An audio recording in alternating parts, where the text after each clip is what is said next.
In a season that's seeing historic numbers in scoring as a league, we are witnessing incredible individual performances. LeBron, KD, and Dame are seeing the most efficient scoring of their legendary careers, and Luka, Giannis, Jokic, and others are putting up numbers we haven't seen in decades. But who is having the most MVP-worthy campaign? Forget being the best passing big man of all time.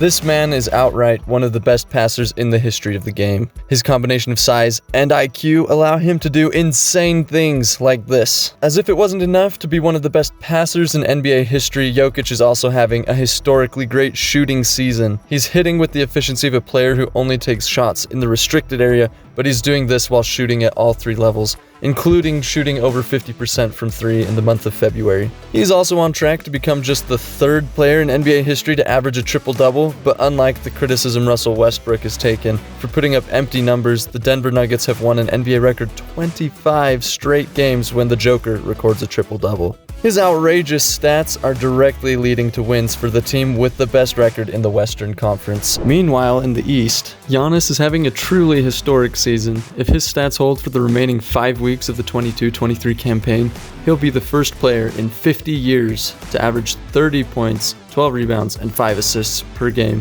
While his league best 34.8 points per 36 minutes is only the second highest mark of his career, it's also the third best mark in the last 60 years. Giannis has been doing Giannis things for a while. The Greek Freak gets it done on both sides of the floor, and he's always willing to sacrifice his body, drawing 9.5 fouls per game, the most we've seen in the last 12 seasons. He also leads the league in usage rate at 37.6%.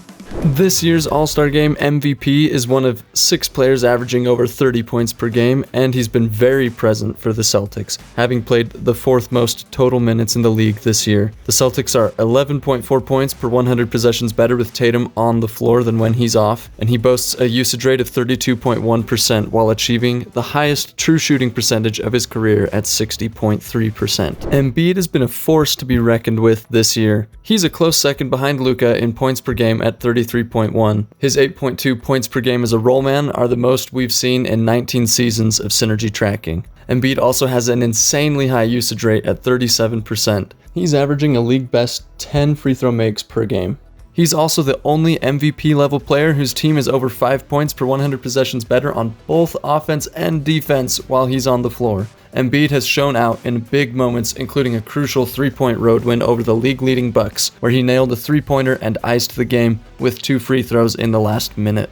Luka Doncic leads the league in scoring at 33.4 points per game. He's recorded 4 50-piece games, and the world will never forget his incredible 60-point triple-double, the first in NBA history. His 11.7 first-quarter points per game are the highest average for any player in any quarter in 27 seasons of by-quarter data. If his stats hold to the end of the season, he'll be the 4th player ever to average 30 points, 8 rebounds, and 8 assists. He's been an isolation wizard this year, leading the league with 7.4 ISO attempts per game to go along with the 5th best 1.15 points per isolation play.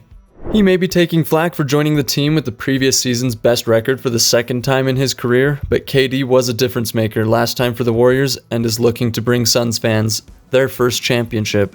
At 67.3%, his true shooting percentage is the highest in NBA history for a player averaging 28+ points per game. He may be having the most efficient mid-range season of all time as well. His 57.1% on 200+ attempts is the best we've seen in the 27 seasons we have shot location data. Despite so many players having incredible seasons, most people are treating this like a 2-horse race between Giannis and Jokic. While I think it's likely that one of these two will earn their 3rd MVP award at the end of the year, I believe Embiid has got to receive some votes for the tremendous season he's having. His numbers aren't quite as historic as either Giannis or Jokic, but his impact is undeniable, and he's a huge part of the Sixers looking to comfortably earn home court advantage in the first round of the playoffs. Comment on this video to share who you think should get to hoist the first ever Michael Jordan MVP trophy at the end of this season.